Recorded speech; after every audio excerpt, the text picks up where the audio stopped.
What's going on, everybody? Welcome back to another edition of Generational Sports. Josh, we're joined by some special guests today. Generational Sports meets the hard count. Christian, Alex, how are we doing, boys? Christian, go ahead. I mean, I'm a little bit spiraling. Jared Goff just got surgery on his hand. Alex's team somehow squeaked back a 17-point deficit victory. So it's a little bit rough, but you know what? I smacked Alex in fantasy last week. I smacked his boy this week, so feels good. I feel obligated to buy an Alvin Kamara jersey after the 6-touchdown performance to will me past a team that I think is honestly better. But it doesn't matter because 56 points, that's cash money. Alex, make sure my PayPal and my Venmo are all lined up. You know, back the Brinks truck up for our Christian, you know what I noticed, actually? You know what I noticed, actually? This is actually the winner's side. This is actually the winner's side because I smacked Josh last week in fantasy as well. Ooh, so it's the daddies and the children on one side. So. Yeah. No. By the way, Christian, I told you via text that Perry has the money, so bark up the wrong tree again. You're Perry's boss. I already instructed him. I was like, once Stephon Diggs has 54 points, send the 180 to Christian. Let's put a little bet on over under. Oh, fuck that, dude. I'm not putting a bet on Stephon Diggs. I don't care. Sleeper has that a 99.9% chance of victory, so it's looking a little slim for your boy. The real Christian showed up. That's all I got to say. Yeah, I guess so. Alex, how are we doing, brother? Good, man. Just my final official in-office day, so moving forward, I'm now working from home, but not full-time, so... Christian and I are going to be cooking up something vicious for 2021. I'll tell you that. But yeah, I blame us being late on Alex because, you know, these Californians over here, Alex told me on the phone that there was a little bit of rain, and I know that they don't know how to drive during that because to them it's like a blizzard. So, Connie, do you even have your permit? Actually, I'm a fantastic driver, have my license, never even been pulled over, actually. Oh, man. See, what Connie doesn't see is the Tesla self-drive. It's a little funky in the rain, so you got to give it like a little bit of grace. You know, when it's cruising down the 101, is that out? Gotta adjust the settings on the Tesla. Alex, I keep forgetting Alex doesn't drive anyway because it's either a Tesla or he has a driver. You know for a fact. What's his name? You've texted him before. I don't remember. It's Chives. Chives. Bold name. All right. Before we get into everything, though, got to thank the sponsors, of course. So if you are into the betting world, make sure you go over to mybookie.ag. Use code US100 to double your first deposit up to $1,000. Got some props on the line tonight. You know, hoping to make a little bit of money. I know Alex is our prop guy over here, so make sure you go follow him. Although, let me say something, Alex. I was scrolling through Twitter, and I noticed a lot of those basketball ones were missing. So if you guys want to take your money, I don't know. Alex's might be a little cold right now. Yesterday, I missed 3 by the half point. So I had a really brutal ending to some of those days. So trying to bounce back. Well, since you seem a little sore from that, Alex. Don't worry, we got you with RX Hemp. Because I know Alex again is workout warrior over here because he keeps telling me he's going to make it onto an NFL team. So I know he uses some RX Hemp, make him feel brand new when he wakes up in the morning. And then it's not all as well because we got some merch, people. Not only does Unwrapped have some beautiful merch, so go over to Teespring/store/Unwrapped, but the show you're watching right now has some beautiful, and I mean beautiful merch as well. Josh, I have it on the way. I know you're going to order some pretty soon. Got the mask, got the shirt coming. Generational Sports. We got the merch. Alex, I want to see you rocking some pretty soon. Christian, you as well. I got you. I know Alex. Definitely, Alex man, actually. definitely. You can't see it, but he has the unwrapped panties on. They're very sleek, slender. For your sensual one, your significant other. Alex is ready to go for his late night. He wears the leggings to the gym, right? Right. Yeah, he's an e-thought. Maybe when your asshole stops burning, you can put those unwrapped panties on too. My ass was and for that, people, make sure you check out the hard count because let me tell you, I was on the last episode with Caleb as well. Entertainment is an understatement. That show was fantastic, if I say so myself. I don't know how we got to strip clubs at one point last week, but that was great. We got to strip clubs. We got to doing things for money. It was a mess. It was a mess. But hey, listen, we made it through, and we're on to the next one. But let's get into it now. Josh, I know we got a who am I for our guests. Now, I think it would be more fun to pit them against each other than to have them guess individually. Josh, what do you think?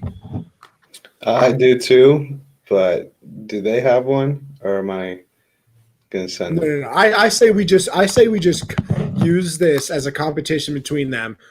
Whoever gets it first is the winner. Oh, I got you. Okay. I got you. All right. Yeah, let's do it. You got the hints, Josh? I got the timer. Yep. I got two. Swear to God, if it's Calico again. So, I don't know why you guys only keep- get one guess? How do we play it? No. You can listen. If it's up, you can guess however many times you want. If you think you know it, say it. Why not? Bet. These ones aren't Calico level. These are very gettable answers. How many do you have? Two, right? Yeah, two of them. All right. So we might tie here, but it's fine. It's fine. So whenever Ty you goes to say the pink first hint, winner. oh, I'd say. yeah. Well, how about this? Whoever gets it in the least amount of time, if there is a tie, that's how we'll decide it. That's fair. All right. So Josh, after your first hint, I'll start the timer, and whenever you guys get it right. I was drafted in the first round of the 2005 draft. Adrian Peterson. No. I'm Trying to think like boom. I'm a two-time Pro Bowler. Okay. I played all 11 years in my career with the Pittsburgh Steelers. This is Alex's area of expertise. De Castro or Anderson Villanueva? I don't know how to say his name. No. The last two. Man. Hold on. I don't even need the other guess. Can I just say it? Say it. Is it Heath Miller? It is. Oh my God, I love Heath. Yes. Christian, I'm sorry. Steelers that was a little tailored towards Alex over there. fake. Look at Alex trying to cheat the system already. I slipped Josh a little stimulus check on his Venmo before we went live. But yeah, you still haven't paid mine. You canceled it, so I couldn't even complete it. You had a whole week. Damn. Had a whole week. A week to pay. and a day. It takes a week to go from his checking to his savings, Connie. So you need some extra time. Yeah. Okay. No, don't worry. I'll make sure. Listen, Alex. Don't worry. I'll make sure to send it again. It's no problem. For Because sure. I know $100 to you is like tissue paper. It's one adult dollar. I'm gonna get audited one of these days. And I'm gonna blame you, Connie, so hard. But hey, if you threw me some money, you wouldn't have to blame me. Josh, you got the other one? Yeah. You ready? All right. Let's see. I was drafted in the second round of the 2009 draft.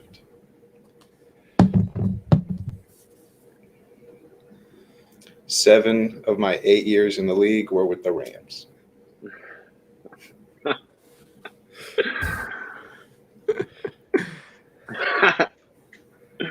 I never missed one game playing with the Rams. Oh, jeez. I had Todd Gurley. no. I had 100 plus tackles every season. James Laurinaitis. Yeah. Oh, yes. Oh my gosh. I'm Alex trash. with the clean sweep.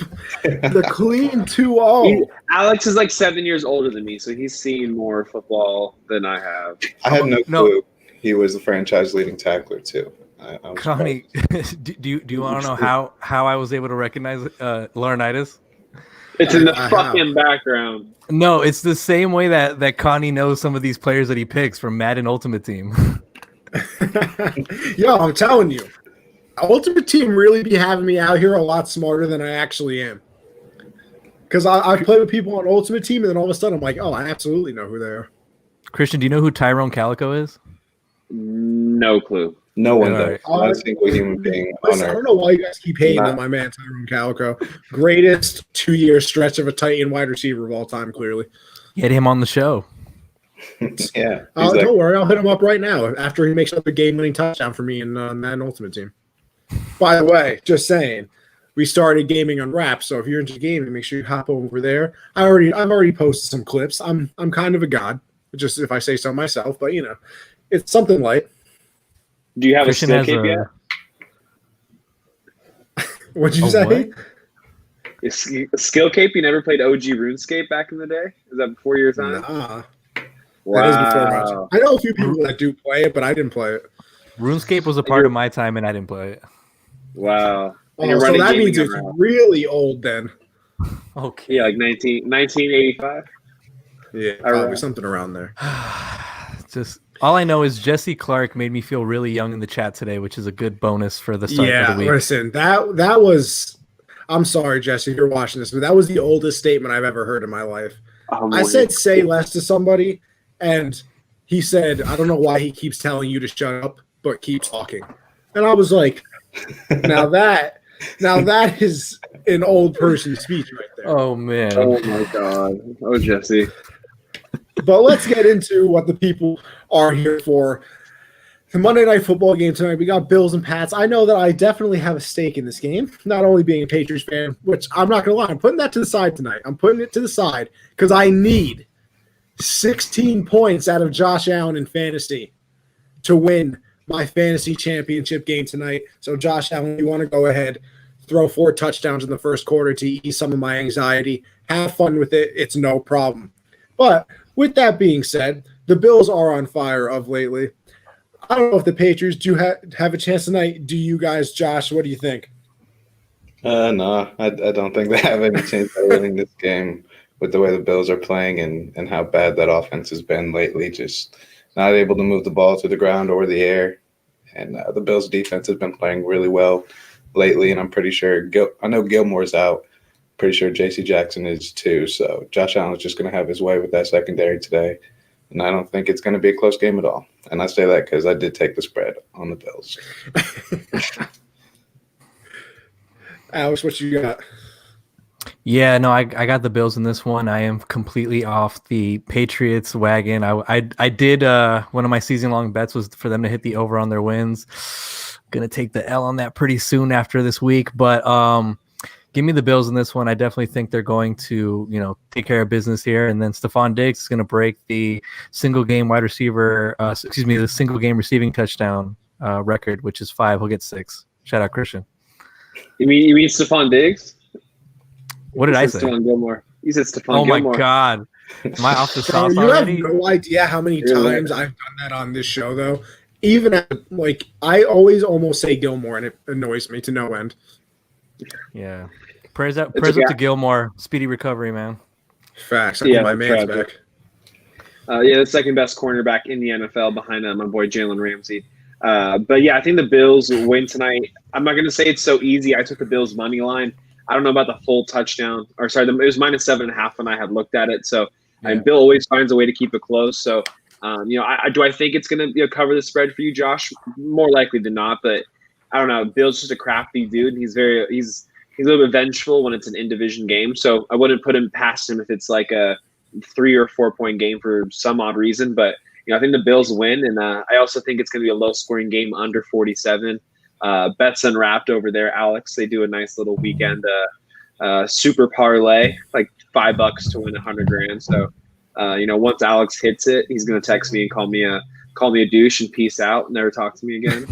Once he hits the power parlay. Do you guys wait, Christian? That's when I up my stimulus check from 100 to 250. Do you guys want to hear something really tragic?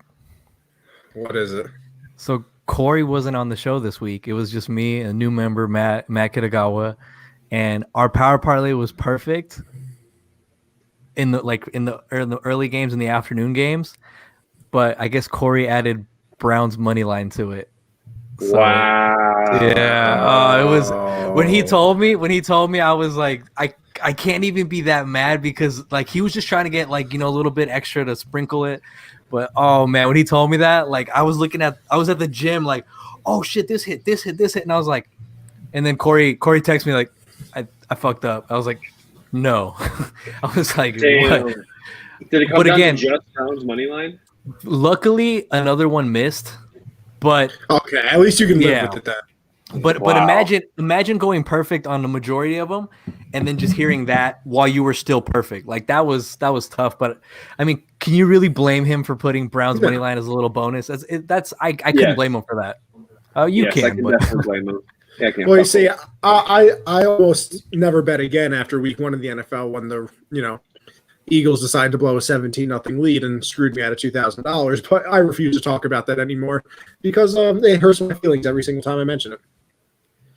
But seems like you're still bitter. Just a tad. It's definitely still there because that was the only one that I missed too. Of course, I was kind of hoping that the Steelers were going to lose on Monday in that first week, just so it didn't hurt as much. And then they, of course, blew out the Giants. So I cried myself to sleep for the next couple of weeks. But it's all right. It happens. Going back to this game, the Bills can't clinch the number 2 seed with the win. But do you still kind of consider this almost a must-win? You can kind of look at it as it's more of a tune-up thing. They don't really have too much to play for anymore. I think that everybody's kind of set into where they'll be seeding-wise, besides obviously the last 3, all the wild card teams like that, which we'll get into a little bit later on. But I think it's more of a tune-up, see, what you can do. If there's anything you really want to work on, you can kind of do it in this. You're already sort of locked into where you're going to be, but how important can you really weigh this game, Christian? What you think? I think it does have some importance because the run game for the Bills has been struggling for, 16 of the 17 weeks now. I mean, last week they just broke through with Moss and Singletary. So I think it's really important for the playoffs that they establish that run game even more, offensive linemen getting up to backers, getting level 1 secured. So, it's not, they shouldn't be, to burst Alex's bubble, they shouldn't be throwing over the top to Diggs a whole lot. But I really think that what's most important for them going forward is getting that run game going because passing was not a problem, throughout the whole year. So I think it's just important, like you said, for a tune-up game. And, I think it's a little bit of revenge too. Bill Belichick has kind of been the proverbial daddy in that division for quite a long time. And, it's kind of their shot to really, punch him in the gut. And for the Patriots defense, a loss potentially gets them some more draft capital. So it's kind of a win-win in that essence. But, like you said before, Stephon Gilmore get healthy. If the Patriots decide to go young at quarterback or load up, they could be a contender in a couple of years. I don't think. Sorry, Anthony. I don't think you guys will be a contender in 2021. But don't worry, I don't either. I think 2022 and beyond, though, with Bill Belichick and that staff, it's perfectly feasible that they, kind of get things back rolling. Alex, what you got? Yeah, no, I wouldn't necessarily say it's a must win, but I think you do have to, as the Bills team, take advantage of this time of New England kind of on the downside as opposed to other years. I mean, this is such an important game. I want to say to kind of keep the momentum going, and plus, knocking out New England twice is probably fantastic for them. So haven't swept the season series since '99. Yeah, so I think that goes well for them. And by the way, I don't know if you guys saw the clip already, but Stephon Diggs and Josh Allen were dancing from across the field at each other, almost like it's like one of those old 90s movies. Oh, they're not pulling the juju though, are they? They're not TikTok. No. But they were doing this, that move, and Josh Allen, I never do that move again. That looks so uncoordinated. But it was hilarious. But I want to say for them, chemistry-wise, and to finish the season strong, just take care of business against New England. Yeah, I agree that it's not necessarily a must-win game, but like Christian said, I think they need to use this game to fix that running game, which they haven't had all year. I think it's a good chance with a solid run defense the Patriots have and the schemes they run to stop the run. I think it's a good opportunity to see what they can draw up for Zach Moss and Singletary, because Singletary is pretty much the reason I lost to Connie, because I benched him that week and then he had a solid game. So I hate that. You lost by 30. Yeah, but that's also because Russell Wilson. So I'll blame both of those guys. But I think it's not a must-win game just from a winning standpoint, but definitely to fix up some of their flaws heading into the playoffs. 35, actually. Sorry, I shorted myself. Aren't you cool, bro? Aren't you cool? But I think it's a good opportunity for them to kind of mess around with the running game, see if they can figure out some new stuff before they get to the playoffs. You know what's funny? I'm looking at the playoffs right now. And if Perry would have beat Michael last week, he would have won the championship. He put up 164 for the third place game. Poor Perry. Poor guy. Perry has like the worst luck in fantasy and gambling. Like, oh, what is that, Christian? What are you? Christian, what are we snacking on? Yeah, Nicole got an air fryer for her secret. Yo, let me tell you something, Christian. You're in luck, bro. Air fryers are the greatest thing that have ever happened to this planet. Oh, it seems amazing. Everyone who has one, can't shut the fuck up about it. So, just decided to get one. I heard wings are the bee's knees on it. Bro, wings and mozzarella sticks for the win. Unbelievable. Christian, what are you eating? It's just like red potato, like fried, so like little latkes, what I call them. Gotcha. So good. We got a chef on the show as well. You know what? But let's go to the other side of the thing. Now we talked about how we think the Bills are going to win, but Alex, how do my boys win? How do they pull out a dub here? Cam Newton pulls out the performance he had against the Seahawks in Week 2. You know what? At this point, Alex, I think you see how Josh got those jerseys up right now. I think I'd take Linares at quarterback instead of Newton right now. So I see Josh out here. I had mentioned it because Josh out here with a subtle flex of putting his own jersey up on the wall. Just a subtle. I was gonna bring that up in a second and be like, "Yo, what is that? Like a player? Or is that yours from like Pop Warner?" Yeah, that's his from college when he got recruited to LSU. He just turned him down. Yeah, we wore that smaller jerseys, man. That's the size we wear. Yeah. Josh, you think your boy's pulling out MVP 2015 Cam, or he's going to be a Patriots Cam that's been terrible and that I was right about? I would love for him to pull out MVP form just so I could talk shit to you about it. But also at the same time, I just don't see it happening. He struggled all year, so I don't think it's possible. But if they can get the run game going and the Bills just struggle offensively, I think they have a chance to keep it close and possibly pull out a late game win. But then again, it comes down to what Cam does late game. He struggled with those game-winning drives all year, so I think they need him to step up tonight if they want to get a win. Hey, Josh, real quick, Christian, I want you to just notice this. So there's this underlying storyline with this show that I want to point out is the Connie Curse. If Connie's next MVP pick preseason loses their job at some point in the season, the Connie Curse is real because Carson Wentz is out of there, and he was tooting him out to be this MVP. So, Josh, please make a note. We are going to keep an eye on Connie's MVP. Bro, it's 1 year. It was only 1 year. No, I know, but it's a storyline to watch. It's a storyline to watch. Yeah, if it reoccurs. All right, now if it happens again, I might be a little concerned, but. I mean, maybe I'll pick Aaron Rodgers MVP. He's the new base god. What, Christian? He's like the new base god. Just going around cursing people. The base god curse. The dead ass curse. The New York curse. As Alex says, Takashi, even though, nobody here supports him. To Connie. That's disgusting. It's disgusting. Ever. Christian, how are my boys pulling out a W tonight? They got to go Cam Newton above 12.5 rushes. He's going to have to get very involved in this run game. James White, I like him a lot from the pass game perspective, but I like him in my fantasy championship game too. I knew I forgot who. Why is he in your lineup, bro? Because Jarvis Landry decided to be in close contact. Wait, hold on, Connie. You're in a championship, right, Alex? I know you're in championship. Yeah. Alex, I know that sounds a little foreign to you, so. But in terms of this podcast, you did take a L, to your boy, the Don Juan at Lakers, Christian, Jerry Jones. It's okay. Shit happens. But, I think the only way they win, like I said, is Cam Newton gets it going on the ground because I don't see him getting above 150 passing yards. So it's going to really take a combination of, whoever they have there in the backfield. Bucket, put Rex Burkhead out there. He's had some success earlier in the season. But they just got to get it going on the ground because it's not going to – Tre'Davious White, Goalie Academy, he's going to lock down slow-ass N'Keal Harry and whoever the hell they're going to throw out there for the wide receiver. So Cam Newton, he's going to have to be ready to take some hits tonight and get dirty on the ground. Wait, is Damien Harris is not even playing tonight. I thought he towards ACL. I don't think. I thought he was out. Yeah. So no Burkhead, no Harris. No, I'm telling you, no Burkhead, no so Harris. The James White show is in full effect tonight. What's the other running back? He'll be JJ out there. Taylor or something like that? Oh yeah, Jonathan Taylor. No, is it JJ Taylor? Yeah, there's somebody JJ that's like a 4th or 5th string running back. What about Bolden? Where's Bolden? Christian brought it up, so now I'm going to ask our resident prop expert over here. I was thinking about it. I didn't do it. I think Cam's passing yards is only at like 165. I was really thinking about the under.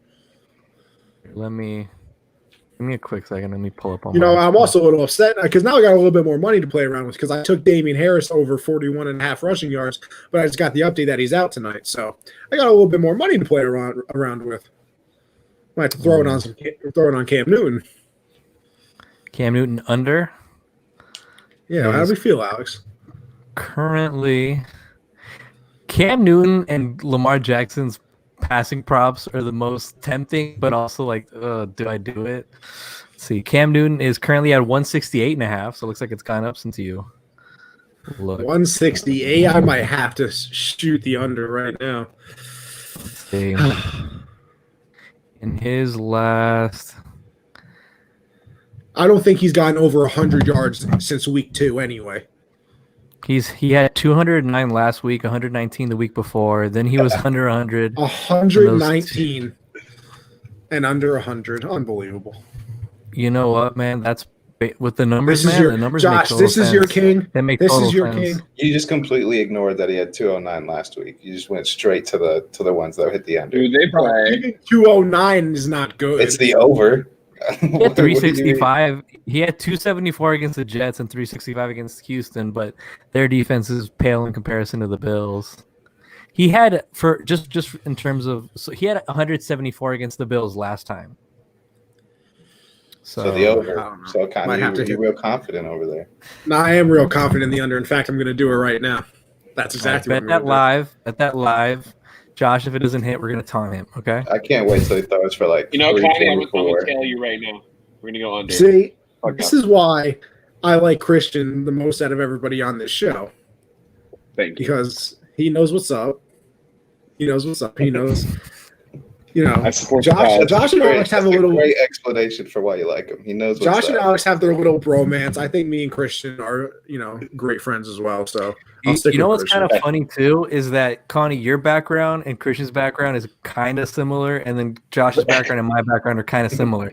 It's almost like we're like both took L's to the people over on this side. Like, just unbelievable how we're just doing things like that. It is what it is, man. Congrats. Go get that money, Christian. I will. I love that Christian texted me. He was like, "The Kamara jersey's in the cart. When do you have my Venmo?" I'm like, "No, I don't have your Venmo." All right. Well, I just wanted you to know, since you're the commissioner of this league, how is that inappropriate? I thought you had the fucking money. Well, Alex, should I tell Perry that the Cam under is a lock and not say easy money, since he won't bet it unless I say the word lock? Christian, if you say easy money, does that mean that it's a good bet to you? Like, does that mean that Perry didn't take a bet that Connie put in the group chat because he said you didn't say lock, so little dick energy or something like that? Yeah, I was like, bro, what are you talking about? Tried roasting me over here. Tried roasting me, and then Alex had to come to my defense, and then Perry was like, "Oh, look at Alex defending Connie," and I was like, "Bro, I don't need nobody defending me. It's just a fact." Oh, man. It is what it is. It is what it is. Christian, let's get to your boys, the Rams. We'll start. I mean, they played the Seahawks last year. I think we're going to start with the Seahawks right now, but we're going to talk to you about your boys. Don't you worry. The Seahawks looked a lot better than they did in the previous weeks. Guys, we still giving them title hopes? What are we doing? Josh, you got them Super Bowl bound? Absolutely not. I don't trust that defense at all. They don't have a running game. That offensive line is trash. If I put this jersey on, I'd probably protect Russell Wilson better. So I just don't see them having any title hopes with the way that Green Bay's defense have been playing and their offense has been on fire. There's just, I mean, if the Bears sneak in the playoffs and the Seahawks have to play them, they'll probably lose to the Bears. I just don't see them being able to protect Wilson enough. But then again, they do have Russell Wilson, and we all know how good he is when he can turn it on. So they might, depending on how that defense plays. I saw a quote from Jamal Adams, said that they're the best defense in the league. And I don't know why he would say that. That's just a terrible thing to say with how they played. but I don't think they have title hopes. Man must be playing too much Madden. Oh, Best man. defense in the league. Alex, what you got?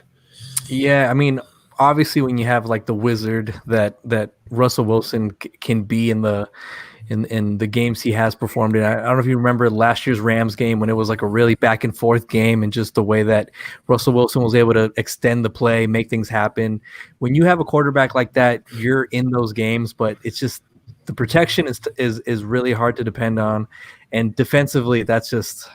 I mean, it's brutal. I mean, Jamal Adams was a great name to add, but he doesn't really change their defense the way other safeties can do for their team. So, I mean, I'm not counting. Like he's not that good in coverage. Like I feel like Jamal Adams should be a linebacker.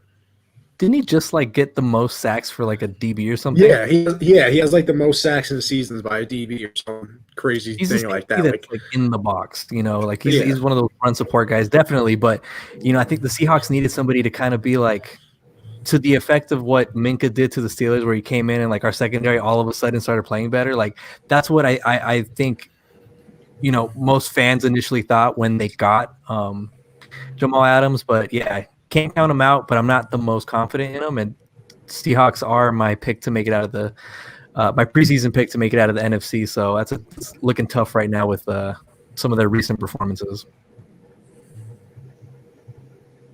What do you think, Christian?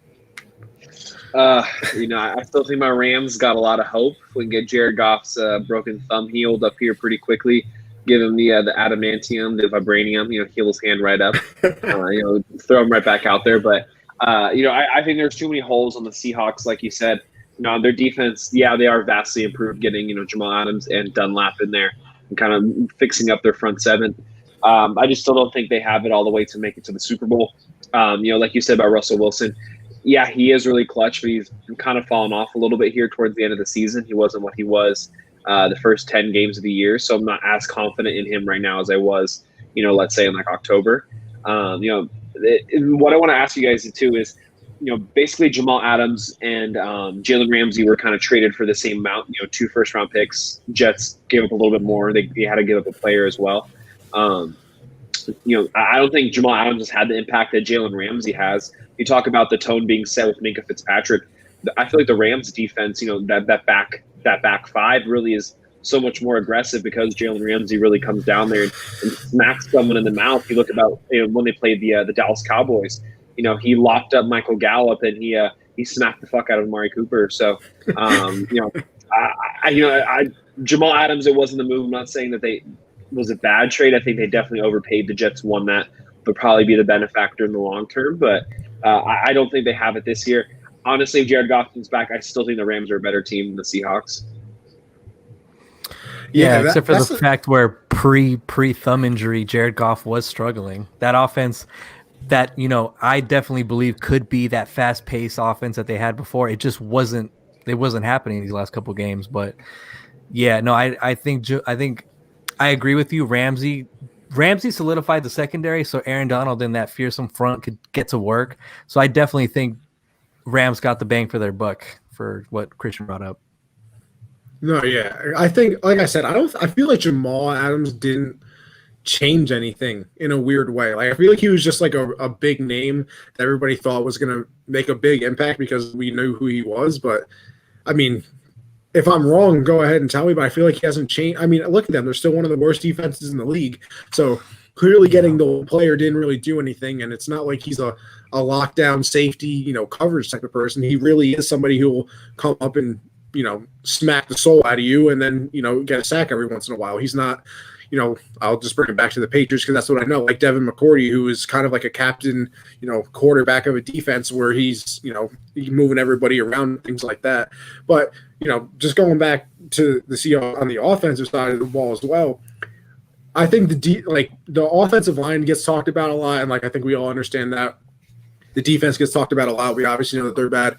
I think one of the things they really have to focus on too, and I like Chris Carson, like I do, he's all right, but their running backs are never healthy. I don't know what happens to them throughout the year, but they are always injured at one point. And I mean, at one point in the year, I'm pretty sure Russell Wilson was on the 5th string running back. At some point, you got to try to, get your stud running back there to just be a consistent thing. Like I don't know how he's doing it with the bad offensive line. I think DK is a really good receiver. I still think Lockett is mid. I think that Russell Wilson makes Lockett a lot better than he actually is. So he's doing it with, a solid set of receivers, not really a tight end game. I know Greg Olsen is like 85 years old at this point. And then the backups don't really exist. So do they have enough this year? I'm going to go with no, but I think with Russell Wilson, you can kind of really do anything that you want. Perry popping on in, make sure everybody's on their best behavior, CEO things, you know what I mean? Make sure my money's ready, Perry. That's fair. That's very fair. By the way, Connie, fair. that's very rude. You called Greg Olsen 1,000,000 years old. Him and I went to high school together, so I don't appreciate that comment. And that doesn't surprise me. You're old too. Yeah, Greg was a freshman. Alex played on JV, and so Greg played up with Alex. No. Alex was a senior when that happened. He was a senior on JV. He was grooming the freshman as Alex usually does. Oh my god. Okay. Yo, Connie. I've said some pretty outlandish shit in the comments for your show, but Jesus Christ. Alex, that one worse than the Godfather one? Godfather? Or not Godfather. Yeah, isn't that what somebody you're somebody's like godparent or something? And I said, who the hell would let that happen? Yo, Christian, as soon as I see Connie in person, it's fucking hands, dude. You know what this motherfucker said? What? Oh, dude. So I just chimed in, and then we were talking about the Cowboys-Eagles game from a few weeks ago, and then I was like, oh, because they had the Sunday night recap, and I was like, oh, the game was boring. Even my goddaughter thought that it was boring, and he was like, and then Connie's like, wow, somebody actually trusted you to be the godfather of their kid, and I was like, I literally just wrote back, Connie, I have hands, they work. You pause. Alex hits like a pillow. I'm not concerned. I was gonna make a comment, but I'm not going to stoop that low anymore. Damn, you really set the bar already. Grooming freshmen, you sick fuck. Oh, dude, hey. That's sick. Sometimes things happen. We'll survive if we don't get canceled. But we're getting canceled, bro. We're getting canceled. Yeah, because you keep grooming freshmen, Alex. Alex, the freshman killer, Valadez. Freshman killer. Oh, that sounds terrible. Yo, this is going downhill real quick. This is turning into the hard count. Alex invented the "I get older, but they stay the same age" quote. I'm pretty sure that was Alex who said that. That was his yearbook quote. Oh man! Before we actually get kicked off of all internet platforms, let's go back to the Rams because I know Christian will have some things to say here. They struggled the past few weeks. Are they still a threat in the NFC? And how do you think they get back to their 2018 form? Is that what they have to do, or do you think that they're going to get a good move forward, Christian? I'll let you take the floor. So, I don't think there's really much we can do in Week 17 of the season to get us back to that 2018 form. I think a good offseason, getting Whitworth back if he wants to play another season. I'm not 100% sure when he's due to be back. Yep, look at that, taking that one out the ether. That was a fun old weekend for me. It made me lose my train of thought, fucker. But in terms of going into the playoffs, I definitely think we're a team that you don't want to see. I know a couple of weeks ago on the hard count, Alex and I talked about the Washington football team being kind of the same way. We're a sneaky team. We got a great defense. We definitely have ballers on offense. Whether it's Jared Goff or Wofford or I know if I was texting you, Alex, but I think we should make a run at Dwayne Haskins on the waiver wire, see if we can get him under our tutelage. And I wouldn't mind Sean McVay, kind of giving him a second look and seeing what we can do. Because we don't have a first round pick this year because of Jalen Ramsey, but a claim and maybe we can kind of work him. That'd be kind of cool. So I also too think that if Fitzpatrick next year is available in free agency, I think we got to get someone behind Goff who can either be a solid backup because he's a little bitch, and sometimes like the Miami game, he plays like shit. The Miami game was probably a perfect game for Fitzpatrick to come in and kind of stabilize the team. Same thing with this past week. So to what would get us back there, I think, like I said, getting people healthy, getting the running game back, and then also just making sure we're deeper at quarterback. We can't have Jared Goff, a guy who's undrafted, never played a game, as our backup quarterback. and then Bryce Perkins, who's a rookie, undrafted free agent on our practice squad. So, like I said, I still think we're a hard team to beat. I think that going into playoffs, if Jared Goff is healthy, if you slip up a little bit, that defense is going to make you pay. So that's going to be kind of my outlook on there. It's like it was in the beginning of the season. Then Alex kind of pumped my head up when the Rams started doing well. He kind of made me think that maybe Super Bowl was in the picture for us. But I think maybe a week 1 upset, week 2 exit is going to be our ceiling on this. Sorry for believing in your team. Yeah, I was going to say, Alex, are you going to crush his dreams, or are you going to pump his head up again? Well, when he texted me about the Dwayne Haskins thing, I thought, you know what? Like, Haskins hasn't really developed in the time he's been in the NFL.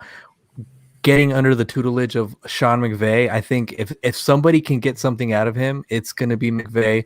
He's probably going to teach him to not go to strip clubs and just stay home and watch NFL Red Zone all day, like the way he does, neglecting his wife. Shout out to his wife for being supportive. But the current backup as of right now, so if the Rams don't get anybody, it's John Wolford, who has experience in the defunct Alliance of America Football, which, by the way, you should probably DM Moose from our network, because I know he covered this league at one point. But I mean, look, I definitely like what the Rams do, but I also think this happening now, not giving that quarterback much time to really get in there. It's like the defense will keep you guys close if Goff misses the first week of the playoffs, but I have no idea what to expect from that quarterback. So it's tough to, like you said, I could see them surprising, getting that one, squeaking out a victory, but after that, it's just tough. Injuries, man. It's just a part of the season. It's tough. Yeah. Josh. It is. Yeah, I think that they can still have a little bit of success if they get in the playoffs. Like Alex and Christian said, that defense can keep them in these games, but we have no clue what to expect from this quarterback. The running game has not been the best all year. Cam Akers had a little bit of success the past couple of weeks, but I don't trust him to dominate games for them. So, I mean, they can, if this quarterback can just be suitable, control the game, just move the ball a little bit and make sure that defense has enough time to stay on the sideline and catch their breath to go back out there and hold the team to a little bit of points. But I don't think without Goff, they have a real strong chance of winning multiple playoff games. Yeah, I think it's going to be tough for them. I know, Josh, me and you have talked about this literally the entire NFL season. We can't decide who's a real NFC team anyway. So with Jared going out, I feel like it kind of almost eliminates them as being a real team, because I don't know. I just don't believe in the backup. We obviously don't really know too much about him. Like Alex said, we might have to hit up Moose on that one, because I'm sure that he knows everything there is to know about AAF and XFL and things like that. So I'm sure if he's in the comments right now, he's probably going crazy that we're not respecting him. But the defense can keep you close for sure. Can he play with the thumb injury? I assume it's on his throwing hand if he's going to miss the game. But I know Brady had the stitches in his thumb in that one playoff run. I don't know if he can still play with that. I don't know if it's a pain management thing or if it's just, you have to have some type of cast on the thumb where it's literally impossible to play. So it's going to be interesting to see what they can do moving forward. The 2018-17 version of the Rams is what I really thought was so successful. Obviously, that Super Bowl run where, took the L, sorry, Christian, to my boys. But, I love when they can run the ball. It just opens up so many things. We kind of see it with a lot of teams. Even the Bucs this year, they try to run the ball and then play off the pass game. The Ravens have been doing that, the past couple of years. The Rams, but I think the Rams were the ones that really, not started it, but perfected it almost in that 17-18 run. So it'll be fun to see what they can do moving forward. But without Goff, maybe one playoff win, hoping for 2. But if Goff can come back, I can't decide who a real NFC. I almost said NFC East. None of those teams are real teams. Where any NFC team is, a true playoff contender besides the Packers right now. So it'll be interesting to see moving forward. Now, let's move it on to Alex's boys. We went to Christian's. Now we got Alex's. And we're going to end it off with Josh. We got everybody's team. And, all important games, too. It's not even like we're forcing it in there because we're all on the show. No. Alex, I'll let you go with this. The Steelers, with their comeback win, are they the second best team in the AFC? Are they back on top? Before I answer, I just want to play this for Christian. Oh my God, that's why you're not going to win. That's why you're not going to win. Hey. Oh, man. He's a child, bro. And he's, I'm going to be honest with you. That's Antonio Brown Jr. right there, and he's infecting Chase Claypool. And just going to keep this vicious cycle of jackassery that you have on the Steelers. I can already see it. Claypool's head is getting bigger, just like Juju's did. It's already written now. I think it's because you can't do TikTok dances as well as them. Is that why you don't like the TikToks? No, I love TikTok. I think it's actually a great medium for people to use for a number of reasons. It's been a problem for him to see him win one game that they probably should have lost anyways. And then they go back to doing the TikTok dances. It just peaked Tomlin not having control over his locker room. Like he hasn't had for years. For the first 11 weeks of the hard count, how come you never brought up TikToks? Because I didn't know it was an issue. It wasn't an issue. Big Ben throwing interceptions, not having a running game. That was the issue. Stop. You're turning into mainstream media to like, oh, it's the TikToks. Like, dude, get off my lawn. Him doing it on the logos, that's asking for trouble from the other defense for sure. But him doing TikToks in general, like, that's not causing anything like for the team. Here we go. This is the Saints dance in the locker room after every game, and they lost a draft pick for it. Yes, we're probably going to lose one for that too. Good, and I hope you should, because that is not winning with class. That is not cheering as the losers go by. That's literally okay. Oh yeah, we beat you. Dap them up, and then you go to the locker room. You're like, beat their ass in the trash. Doing the Corvette. Like it's low class. It's Bush League. It's act like you've been there before. And to be honest, over the last decade, you guys have 3 playoff wins. So I think it's a culture problem, and TikTok, the Facebook Lives. It's been a problem, and it just happens to be the Steelers. Correct me if I'm wrong. The social media oversharing has been a problem for you guys in the past. Yes or no? Alex, before you answer that, Juju was allowed to Corvette all this week because he got me 24 points in the championship game. Continue. Oh man, winning heals all. Winning heals all, doesn't it? Winning does heal all. That's why I find it hilarious that like that's as soon as we start losing now. Oh, they're TikToking. It's ruining everything. He's not focused on football. But you didn't give a shit the first 11 weeks. Like that wasn't the problem. Like, look. Am I the biggest fan of it? No, I'm not. Am I the biggest fan of him doing that? No. Do I hate or like, oh, they should stop doing that? No. At the end of the day, everybody makes grave that they're going to go into. And now if that's the hill he wants to die on and deal with the ramifications of having people want to come at you for TikTok, die on that hill. Do you want to put your asshole on the line and say you're going to bleach it if your team loses to the Jets? Die on that hill. But to say that TikTok has any effect on his game is like, do you think all he does outside of the facility is just TikTok? No, that's not at all. He streams COD too. It's not even a time utilization standpoint. It's not getting your mind right to go play the most vicious, violent game on the face of the planet. Doing the dancing on the logo is how the Bengals crack you in the mouth and you drop a fumble in almost a must-win game for you guys. Because I mean. But you're not going to get the first round bye now, so you're going to have to play a team week 1. And I wouldn't. You think it was class when Aaron Donald told Deebo Samuel he didn't know who he was, and then Deebo Samuel proceeded to give you guys 3 touchdhdowns? And you know what? See what I'm saying? Everybody picks the hill they die on.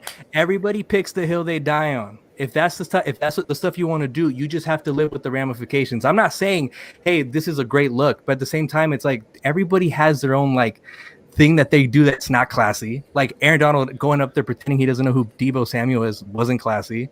But here's the thing: you die on the hills that you put yourself on. If that's the hill they're going to die on, the hill of Alex sending me a stimulus check. And I will die on the hill of talking a little shit and not acting like a guy who's been injured for his first year and a half in the game. You don't know who he is. To the defensive player of the year, caliber level player. I think that's on a level here, and you got TikTok. Deebo played his whole entire rookie year. He just got hurt for the first time this year in the preseason. He's hurt. I mean, he hasn't done shit this whole year. Brandon Ayuk. Aaron Donald watched him on his couch during the Super Bowl. He watched Deebo Samuel do work in the Super Bowl. Don't do that. Juju's TikTok. Yeah, see, thank you, Garrett. No, but listen, you and I come from the same thinking of like it's not the best look. All it does is bring negative attention. But here's the thing: everybody dies on that hill. Remember T.O.? T.O. died on all the hills he fucking made for himself. It's just you just got to deal with it. What am I gonna do? DM Juju? Hey, bro, I need you to stop this. Like, bro, he's an adult. Make your choices. No, that's Tomlin's job, and like I said, it just illustrates the lack of control that he has over his locker room, which has been a problem. There's a reason why Antonio Brown and Le'Veon Bell grew to the personalities that they were, because they had a head coach in there that just let them do and say whatever they wanted. And, just like a lot of young men with a lot of money, you don't check them, and then they grow up to be these, getting off your old men yelling in clouds TikTok. I mean, regardless of what the outcome is, like I said, winning cures all, and doing those TikTok dances, the optics are just bad. And then to get reprimanded for it, and then the first thing you do when you win is you go back. Like I said, it's just not a good look. There's no control. You said no dancing on the logos. No, he wasn't going to stop TikTok. I mean, you're debating semantics at that point. You're debating semantics. Listen, speaking of TikTok, make sure you go follow Gen Z Sports on TikTok. Just saying, we post clips from the show because I'll get famous on any platform. It's all fine and dandy. Even Pornhub. Listen, if it pays well, if it pays well. The categories that pay well for you, my friend, are not the ones you want to be in, unfortunately. You know what? You're not wrong. Oh my God. Absolutely. Are Christian, man. Christian knows the pay skills for everything, man. I'm about a bag, sir. I've looked into everything. Maybe I should stop asking Alex for stimulus checks and start asking Christian. Oh, Christian got the bag too. Shut up, bro. Shut up. Maybe you guys can. Or actually, I have a better idea. You guys can combine into one bigger stimulus check. Send it to me. If the government's gonna give me money, I'm gonna go buy a new driver. I ain't giving no new son. Like it's. Ooh, it's not happening. Yo, Christian. All I'm saying is, wait, driver. We're talking golf here. Hell yes, bro. All I'm saying is, my parents bought a condo in Myrtle, bro. So you're welcome to come down, play some golf with me. I'm terrible. I'm awful. Oh, I'm not that great either. Hence why I need a new driver. Yeah, it's always the women. It's never the player. Well, no, I dented it, so it is definitely the club. Bro, I can't hit a driver straight if you had a gun to my head. I'm not even lying. It always slices every single time. Damn. It looks like we need to get you the range, my friend. We need to fix that. You know what, Christian? We're gonna link up in Myrtle. Next thing you know, we're gonna be on the tour. Doesn't even matter. I love it. Alex, you can be my caddy if you want. We'll hire somebody for that show, man. You're catching strays. I know everywhere, man. Yo, Josh, you trying to be my caddy too? What's good? Fuck no. Come on, bro. Yes, we're cute little matching t-shirts. Facts. Well, Josh, this is what we're gonna do. We'll all go down. Me and Christian will play, and then on the back we'll just have the Gen Z merch, and you'll start selling all of it. Make bread. Stop with that. What is disc golf? It's the thing they have off the side of the golf course where the dudes are playing with the. It's where they just throw the frisbee at like this little chain thing. Oh, no, yeah, I've seen that. Yeah. I'd probably be terrible at that too. I've never been really good at frisbee. I thought you were going to say sports. Well, sports too. That's why I said talk about them and not actually play. When you came at Caleb for playing soccer, I almost lost it. That was so funny. That was amazing. Fair. I'd rather not play anything than play soccer. Yo, that was sick. I saw that. I was like, damn, just ending career, man. Next thing I know, Josh, did you ever soccer? Am I going to have to? No soccer for you? Good. I watch like the bro. See, that's the thing. I just can't get into soccer. I can't even watch it. When I watch not even World Cup. It's terrible. No. I would rather go outside with a paintbrush and paint every blade of grass green than watch a soccer game. They're boring to watch, but like regular, like like the Premier League and all that. I could never sit down and watch that, but it's the World Cup. I love watching that stuff. During the World Cup, there's been, I think, 2 occasions where I tweeted something about Mexico and I get some nasty racial DMs like, you F you, be like all this stuff. I'm like, damn, I'm just supporting my soccer team. Damn. Oh, man. Facebook, back when I used to have a Facebook, I used to get so many like, yo, instead of watching this World Cup game, go mow my lawn. I'm like, damn, bro, you're supporting my team, man. Like, yeah, you had people from like the MW2 lobbies coming at you. Oh, people will take the World Cup. Like the World Cup trash talk is insane. It's for real. It's a lifestyle. Yeah, it's nuts. Christian, so here's the thing. Here's the one thing I'll give Christian, make a burner and then jump into it. That's what you don't know, Alex. It's really been me the whole time with burners, just getting in your ass. low key racial shit to you. The one thing I'll give soccer fans is they're probably the most passionate sport. Like I would go to a soccer game and just fuck around in the crowd, but I don't think I could watch it. But like they be wild. They go crazy. Wow, Sony Michel just got a 29-yard run. Ooh, vintage. Wow, Sony Michel actually knows how to play football. News to me. Speaking of football, though, can Big Ben lead the Steelers to a championship there, Alex? No. Are you gonna start tweeting out that Big Ben picture again like you did every single week? Fuck yeah, I am. Hell yeah. I've been keeping it in the tuck because it's just, when you're losing, you can't really have fun like that. You got to just take your L and breathe, Shout out to Christian. He's going through that little rough stretch right now. I really hope Goff recovers because I would hate for the Rams to go to the playoffs without their starter. But yeah, no. For the Pittsburgh Steelers, to answer your question that you asked before we got onto the TikTok rant, I don't think they're the second best team in the AFC. We've been so inconsistent the last couple of weeks. This game itself, I mean, we were down by 17. So much more to fix. We only have one more week before the playoffs actually start. It's tough. I mean, the defense can only do so much to compensate for these turnovers that are happening. Because that's why, I mean, think about how much time our defense has been on the field these last 3 games as opposed to the first 11. Like, we're putting our guys out there, gassing them. It's terrible. So do I think biasly? Of course. But realistically, like it's looking really tough, honestly. Like realistically, it's could they surprise and pull off some bullshit? It could happen, but it's just Big Ben's been so inconsistent. It's so hard to just same way with any other team. You lose your starting quarterback isn't performing well or they're not playing. You're asking your defense a tall order right there. So really tough for the Steelers to win the Super Bowl, but I do have some money on that happening. So hopefully Matt pays me out to that. Josh? I think the defense is really good for them and could get them deep into the playoffs. But like Alex said, with Big Ben being inconsistent, when a quarterback's inconsistent, you need a running game behind that to pick him up. So it's not just all on him, but they don't have a running game at all. So it's really up to Big Ben to kind of carry that team, and he just hasn't been showing that this year. But they could surprise us in the playoffs and pull off some good wins if they can get any running game going. But I just don't see that happening. Christian, round it out here. No, I don't think Big Ben, the Steelers, they got it. Like you said, Josh, the run game is probably the most indicative part of that. The other part is their 5th year in a row, they've had 50-plus sacks in a season. Like one of the only teams ever to do that. The offensive line is obviously Banner's hurt. Villanueva's getting up there. DeCastro used to be like a 99 overall in Madden like 3 years ago. Now he's really starting to get up there. I'm not a big Madden rating person, but 80, 79. I mean, he's really kind of fallen off in my opinion. So getting Banner back will be huge. But even him, he's not the greatest offensive lineman in the world. So I think it's an O-line problem. You also don't have an Antonio Brown level player, a Le'Veon Bell level player in the backfield. So I love your defense. I said this last year when you guys were 8-8.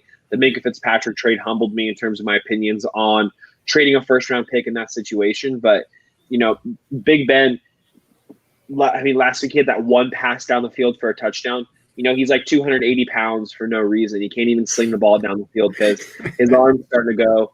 And he doesn't have any players that are so blatantly wide open that he can, feel good throwing his crusty-ass elbow and doing a full-on release down the field. So I don't think you guys have it. The trajectory you guys were going on just wasn't sustainable. I think if Big Ben is the quarterback next year, whether it's Sam Darnold or another quarterback, you got to have another guy come in week 13 to 17, play mop-up duty, let Big Ben rest that arm. Same thing they kind of did with Drew Brees and more like Peyton Manning that Super Bowl year where Brock Osweiler came in and really just relieved him, because you're seeing the arm, the bionic arm. He's running out of oil. He's running out of circuitry. I will drive to Pittsburgh right now. You're crazy, my friend. If they win the Super Bowl, hell, I'll hop in the car with you. That'll be my next crazy bet. Alan, you couldn't drive home because it was raining in California. You're not going to be able to deal with the snow here. I was late because of work too. I was just telling you, hey, the rain is going to make California drivers drive really slow on the freeway, so I'm going to be late. Man told me 5 minutes. Man told me 5 minutes. Real quick, do you guys want to hear something funny about Steelers Twitter? Christian, it has something to do with what you're talking about, slinging the ball down. Yes. When we were down by 3 scores, somebody tweeted, hey, all right, this game is really tough. Tweet something positive, like about the game. And somebody said, no one's going to know our deep passing game strategy. No, honestly, it's been a rough 3 weeks. I'm just thankful that the Rams lost to the Jets, so I could at least have some semblance of balance in terms of like the banter. And then boom, I beat you in fantasy. Back to reality. Not letting that go until at least next season. No, that's totally fair. I'm gonna do 2 games. The thing is him and his boy were the only 2 people to give me hands during the regular season. I was 11-2, so I really had a chip on my shoulder going into this playoff because I was like, Perry's booty cheese. Like, I'm not even worried about him, But Alex has and the Christian, worst luck, bro. Perry has the worst luck, dude. His team never shows up. Because this is what happens when he's like, oh, I drafted so well, I killed draft murder, and this is the karma that it accrues from all that boisterous, Hey guys, I'll be right back. I'm gonna go roster bait. It's the kind of stuff like that. I not to toot my own horn, but I lost Darius Guice. I lost Will Fuller. To your horn. The fact that you got the 3-headed monster and I didn't even realize you got that until halfway through the season. This motherfucker had Kamara, Henry, and Aaron Jones. Like, this dude had his quarterbacks were a little shaky. How did you guys let that happen? That's what I'm saying. I have no idea how that happened. And I had Will Fuller and DK Metcalf. Like, literally just 150, 1 set. I have 5 of the 10 highest scoring weeks last year because they were just like, Perry was taking like Singletary and Mark Ingram and shit, and I'm just getting there Robbie Anderson. I'm just eating. Perry's trying to tell me all this. That's Josh's top 5 wide receiver right there. Weeks 1 through 5, he was, bro. Don't. I got him in like the 17th round, bro. Oh, they were sleeping. He was so clutch. He was so clutch. I got him in a few leagues. Mark dropped him in the Unwrapped Dynasty League, and I picked him up. Like, he dropped them. Bro, we don't even talk about the Dynasty League, though, because I'm terrible in the Who's on the Clock League that you're in, Alex. My team is disgraceful. I don't know how I let that happen. No, I can tell you how you let that happen. 30 rounds in, you're like, this is 2 quarterbacks? You know what? You make a great point there. I was a little confused why everybody was drafting so many quarterbacks, and I looked and there was 2 quarterbacks. I don't do 2 quarterback leagues. That's just not what I do. I was a little caught off guard. My fault. I'll bounce back. I still went 5-8 with the terrible team. I'll be all right. Yeah, kudos, man. Kudos. Hey, I had no quarterback either, and I made it happen, so it's possible. Christian, you give me hope. Give me hope. Speaking of hope, though, the Colts need some hope to make the playoffs. Just real quick, yes or no, and then maybe a reason why. Are the Colts making the playoff? Josh, go ahead. No, I think the Browns and the Dolphins will. I don't think that they're going to lose Week 17, so I don't think the Colts will make it. Alex? Look at the playoff picture. I know that there's 4 teams that are 10-5. Yeah, the playoff. See, this is where it gets all confusing and things, and a lot of different scenarios. If this team wins and this team isn't in, but it hurts my head sometimes. The Titans and Colts are tied for the division too. So, in retrospect, just for everybody, the Browns face the Steelers Week 17, the Dolphins face the Bills, and the Colts face the Jaguars. They face the Jags. They do face the Jags, and the Jags. I mean, the Jags are on the clock already, so I don't know if there's going to be any fucks to give in that stadium. Who knows what the Bills are going to do, if they're going to take it easy on that last game, And the Browns, I don't know if the Steelers are going to play Big Ben, or if they do, like if they're going to play in more than a half at this point, because everything's sealed already. Yeah, but the Steelers could play could be the devil and knock the Browns out somehow. I want them to. Christian and his favorite Browns fan in the world. Browns Twitter was in shambles yesterday. I had DMs telling me to kill myself, and I was like, "Y'all didn't win the division." Yeah, bro. Yo, Alex, people just don't like you, Alex. Oh, real quick, you guys see me on Twitter. Am I the obnoxious Steeler fan on Twitter? Besides the Big Ben photo, I've never shoved the 11-0 in anybody's face, not even Christians. Like, I'm very cool, calm. So like when people come at me in my DMs, I'm like, all right, come on. Like there's other people being obnoxious. Like go get them. Like why am I getting the smoke? Because Christian sends them to me. They're like, hey, do you hate Steelers fan? I know one just for you. Yeah, exactly. That's what Christian does. He does like a car commercial, like those cheesy ones. I just tell them that he preys on freshman girls in high school, and they're like, bet, sign up. Christian's a sicko, man. All right, Christian comes from Moore Park, which is already another story. You come from Camarillo. You're like our little sister. It's okay. You're cute. You're cuter than us, but you know. Your entire city's related to each other. Get out of my face. All right, you take one part of the population and you just assume. And when you assume, Alex, you make an asset of you and me. And that's a life lesson that you can take with you. You can take with you for many years. Bleached. You want to see my asshole so bad, just like unimpeded by hair. It's honestly sickening. Hey, Christian, real quick. Perry wants to be there when you get bleached. I know. See, that's like, where you lost me, Coach. Now, as I said one time, Alex, I need a Texas-sized pause on that one. Here's the thing about Perry. Perry's so scared about COVID, which is fine, but he wants to be in the room with my asshole, the dirtiest part of my body, the part of my body most likely to have COVID. And he's like, nope, I want to be right in the splash zone of that. Splash magic. Bro, if I cough, shit's coming out. Before I throw a thought of that, let's move on one last time. Now we'll go over to Josh's team, the Panthers. You know, I heard some news that Alex is going to show them some love right now, but we'll start off with Josh. Washington, missed a chance to lock up the division. Do you think that they're going to win it next week? And then with the news today, they released Haskins, the 15th overall pick. That was quite a short lease over there. Let me tell you that. What's next for him? And, are they going to roll forward with Alex Smith? What do you think, Josh? First part, I think they will win the division. It's literally coming down to the division playing each other, Cowboys against the Giants, and then Washington against Philly.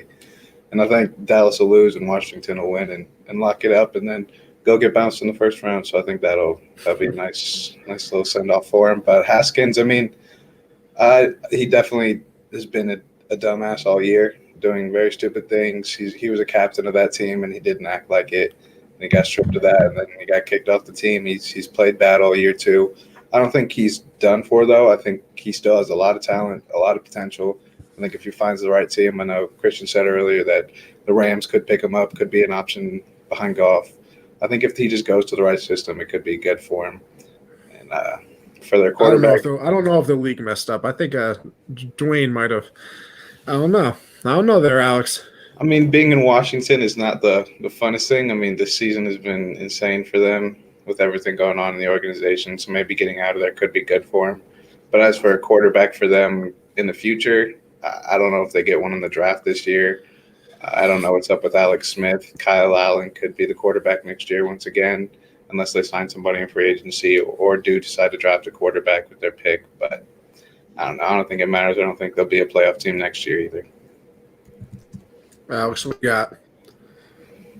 Josh, I want to thank your Panthers for doing a number on the Washington football team, because they just made Week 17 that much more fun. That's all I'm saying. Week 17, it's always tough because I don't get why certain fantasy leagues have Week 17 because there's so much uncertainty. But I'm just glad that there's something to fight for. And then, real quick, do you guys think the additional playoff teams make Week 17 more competitive?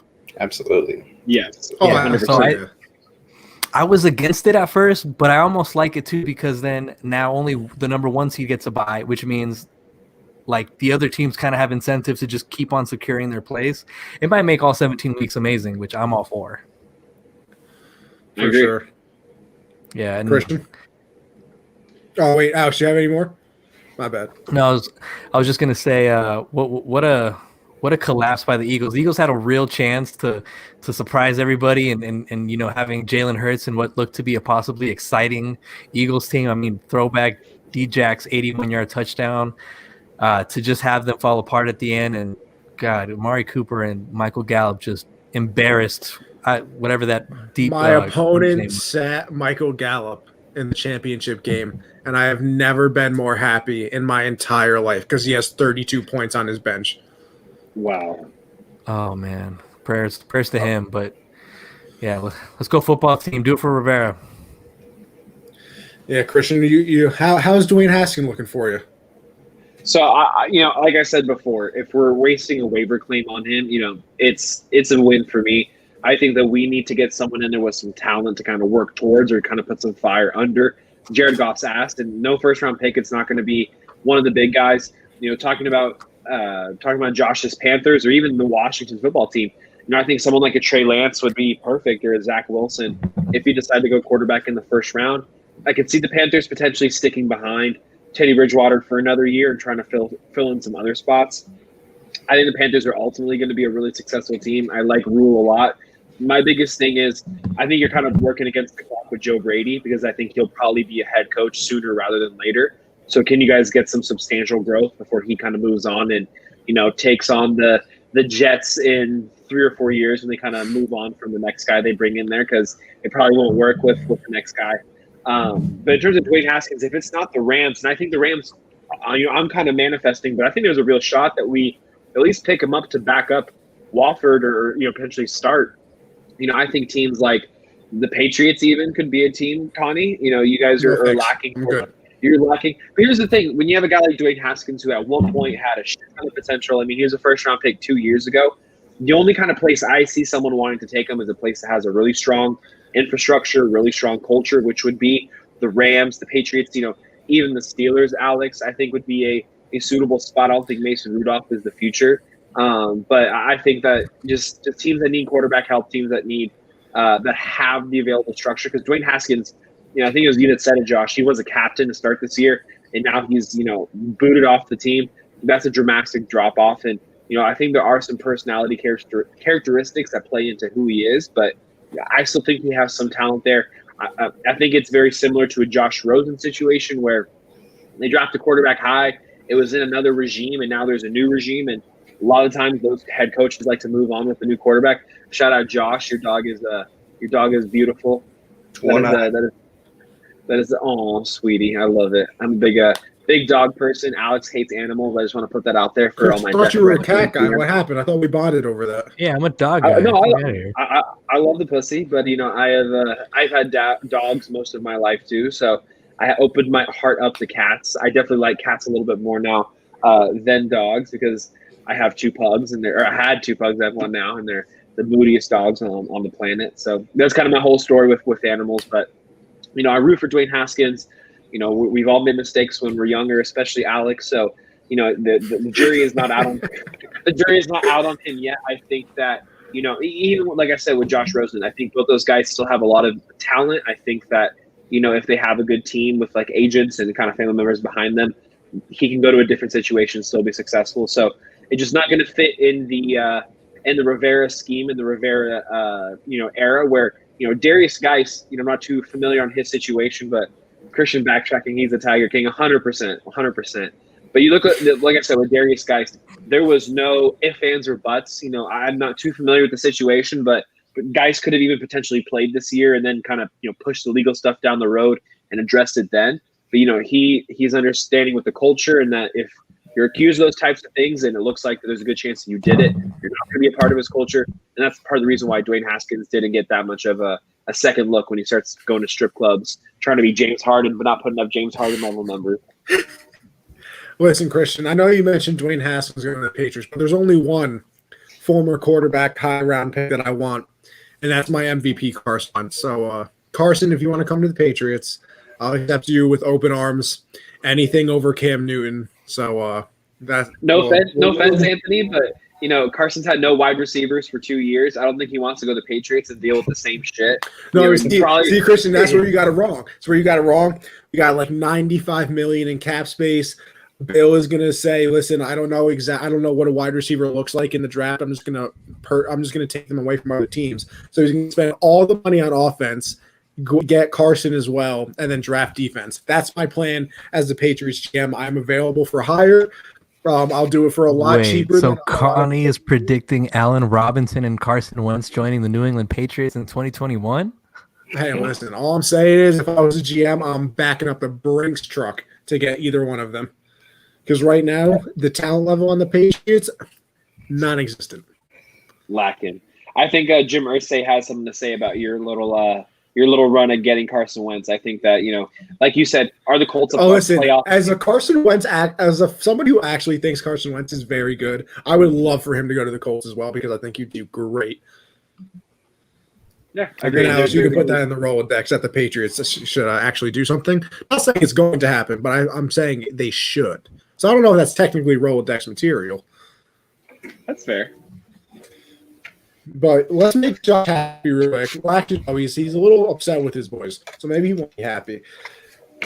Josh, what you got on the Panthers, bro? They won. Do they stick with Teddy, or are they drafting a quarterback, or they drafting? What are they drafting? What are they doing? Is Curtis Samuel wide receiver 1 after this past week? Stop. Dude, well, we gotta extend him first. I mean, he's kind of been making himself worth the money this year. He's been solid in the run game for us, actually, and been kind of a trick player. I hate him. This man took so many Mike Davis touchdowns away from me. It's disgusting. But brutal. I'm okay with the win. I like to watch a game where the Panthers win. It's better than how the rest of the season has been going. But at the same time, I love Justin Fields. I think he'd be great in a Joe Brady system. But at this point, I don't think he's going to be available when we're picking. After this win, we're looking at around pick 6 or 7, depending on how the Giants play this next week. I think it'll be Teddy next year. I'm okay with that too. Check down Teddy. It'll be another 5-win season, and we'll have another top 10 pick or something at that point. Then maybe it's Spencer Rattler or somebody else. But I do think it'll be Teddy. And if we don't draft a quarterback this year, I don't like taking linebackers super high, but that Penn State linebacker, he's been really good all year, so I could see him coming to us or a corner or something to help out that secondary. Dante Jackson is not the player I thought he was going to be this year. Jeremy Chin is really him and Brian Burns are the only bright spots on this defense so far. And Derek Brown is not looking like the top pick we all wanted him to be either, but I think we have a lot of growing room.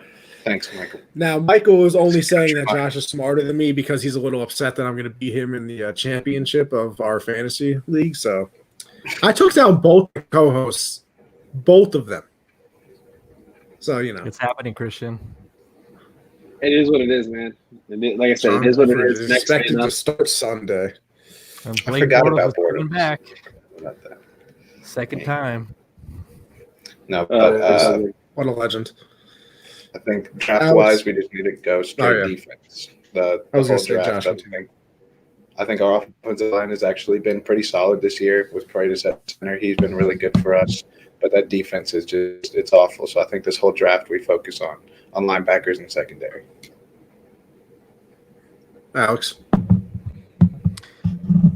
I definitely think Curtis Samuel.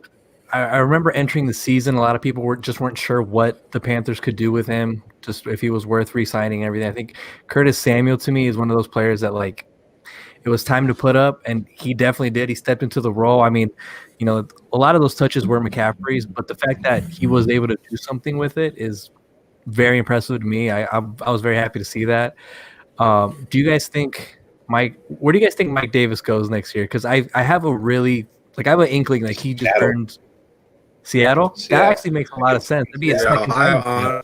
I would love him, bro. Seattle would make sense. I think if he went to Buffalo, that would work as well. But at the same time, him and Singletary kind of play the same role. So I don't know if they'd even use we get rid of Singletary. True. Damn. I think Mike Davis is just better. Ooh, I think. Then again, I think Joe. I don't know. I don't know. I think he's a better receiver. So Then again, I would also I've said this from the beginning. I'd love to see some 2 running back sets with him and McCaffrey.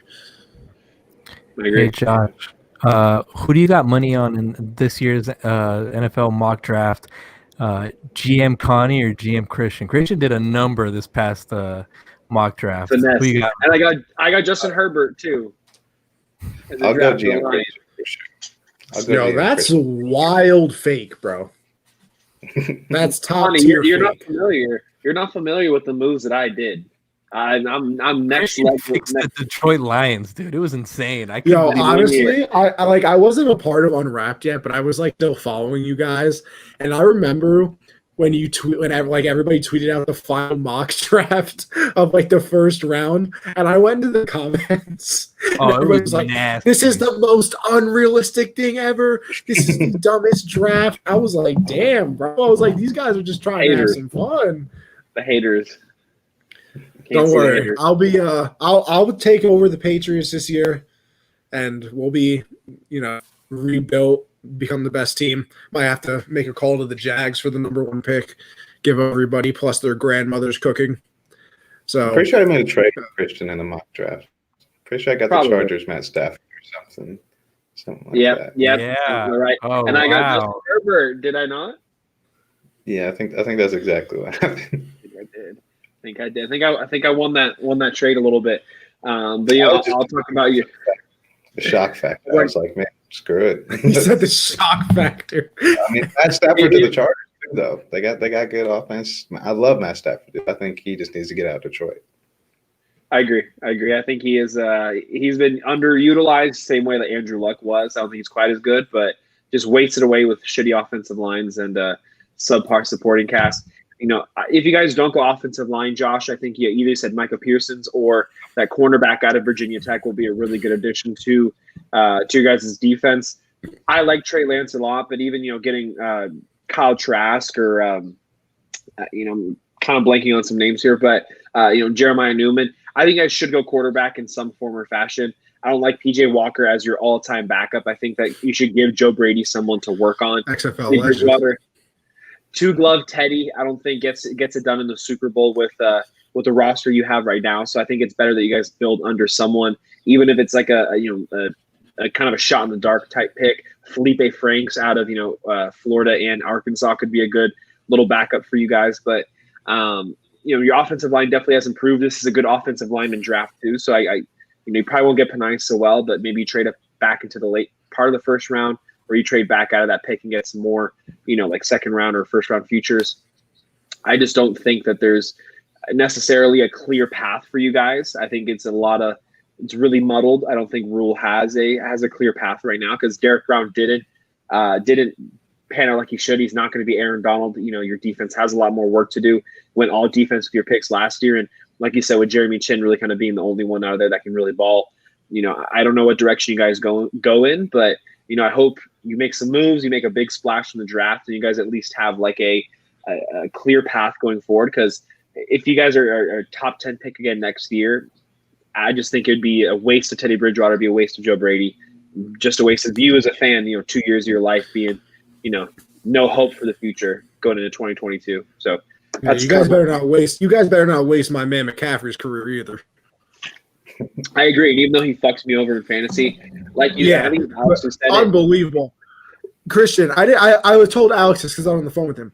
The championship game that I'm, 16 points behind him with Josh Allen playing right now, I have Julio, Keenan Allen, McCaffrey, and Landry all on my bench out for the championship game. And I'm still only 16 points back.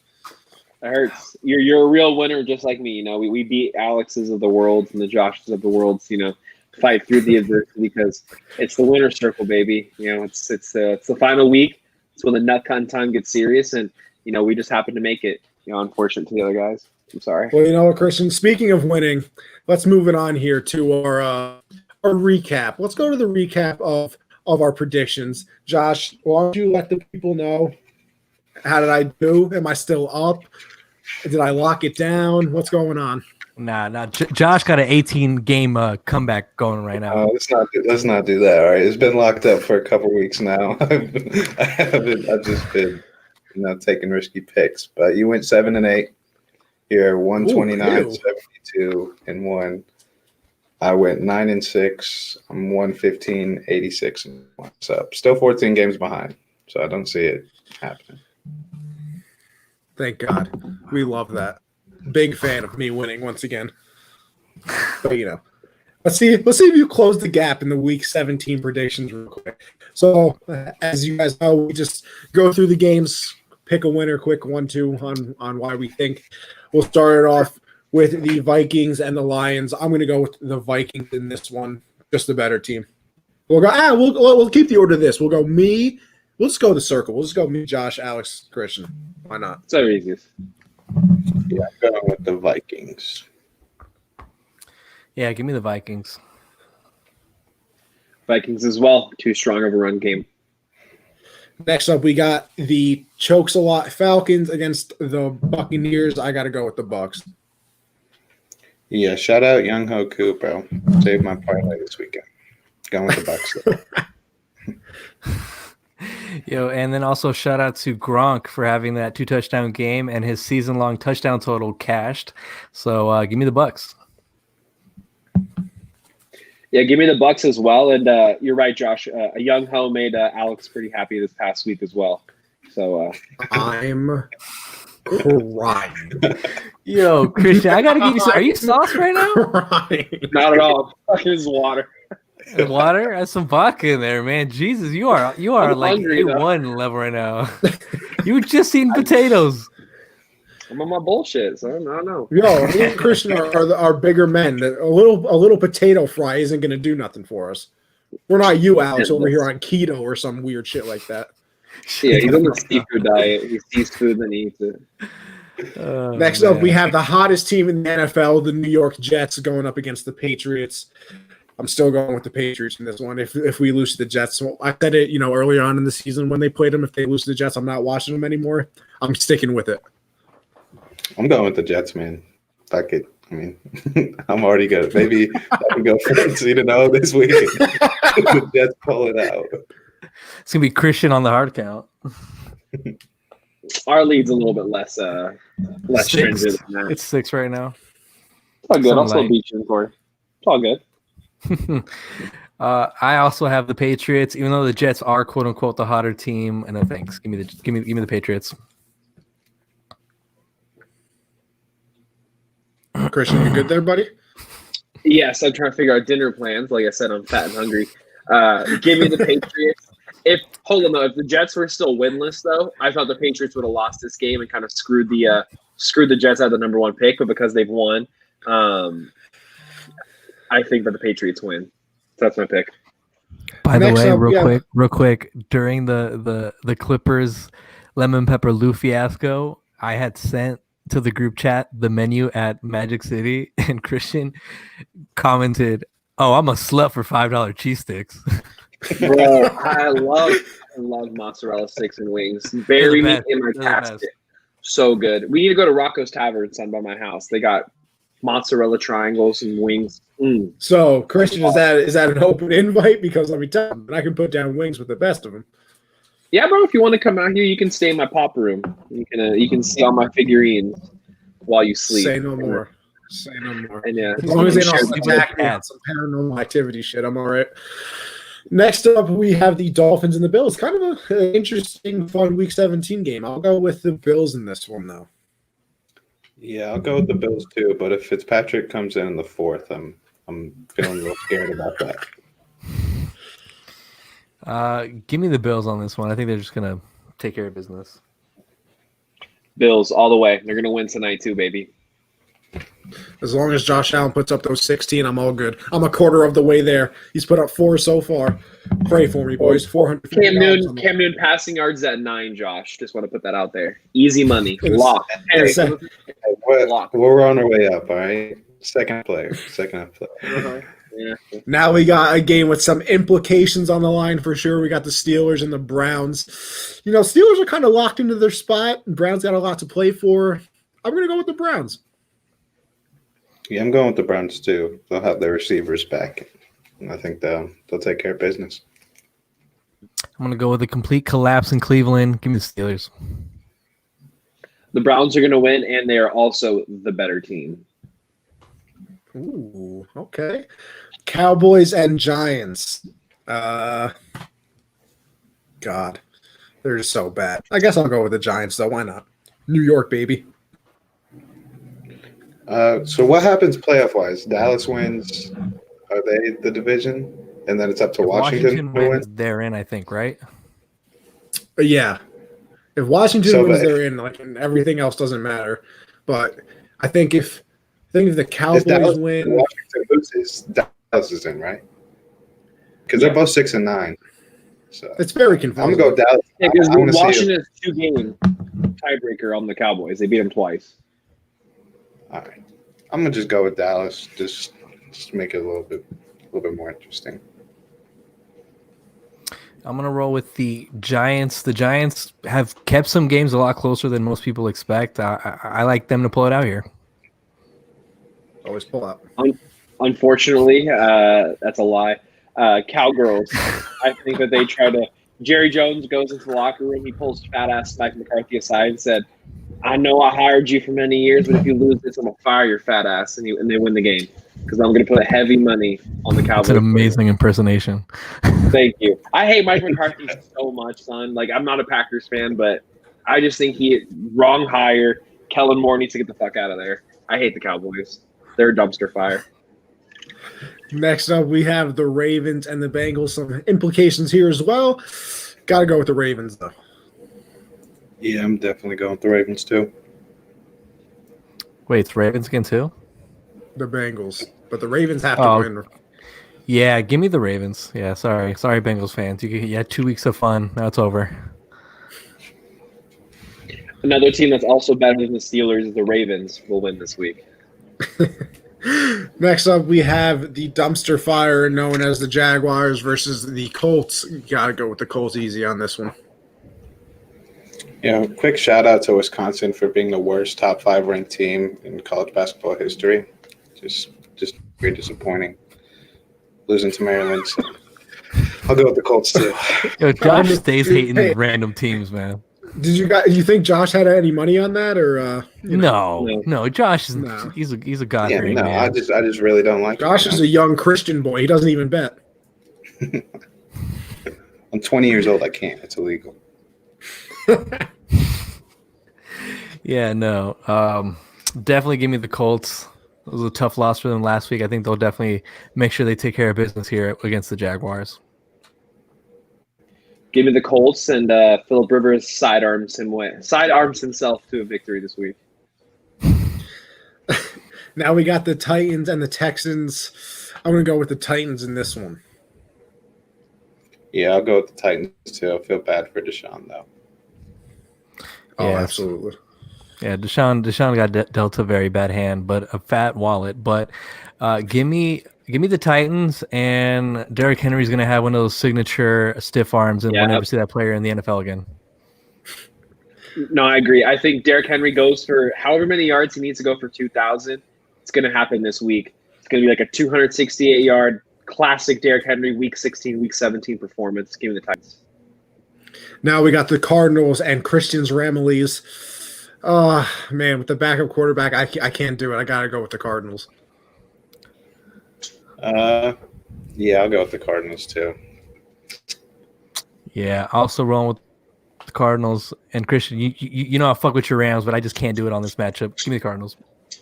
Really, because none of you guys have considered the fact that Kyler Murray as well is injured, so it probably will be a backup quarterback fight. Give me the Rams, the better team all the way around, the better coach team all the way around. This is an easy one. You guys eat Perry, lock. I don't know what you need to hear. No, don't do that, because anytime Perry bets on locks, they lose. Don't do that. Nah, I'm magic, son. This is a lock. Throw the house on it. Now we have the Saints and the Panthers. I'll go with the Saints. Josh, who do you think is going to win, and why is it the Panthers? Because we're the best team in the league. Panthers all the way. I would just like to point out here that I might win the prediction race, but I respect Josh like no other because he legitimately has picked the Panthers every single week. All 17. Even on the bye week, he said they were going to win. Yeah. Picked us for everything. It was right 5 times.